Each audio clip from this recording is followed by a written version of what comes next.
Time was when the sedan chair was considered the height of luxury. When you think of all the places you go and all the things you now do by radio, a sedan chair doesn't seem like much of a luxury at all.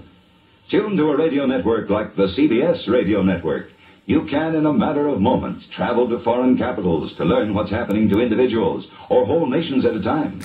Because a network like CBS Radio is made up of many stations, stations like the one you're listening to now, the smartest supper clubs from New York to San Francisco invite you to dance to the music of their big-name bands night after night.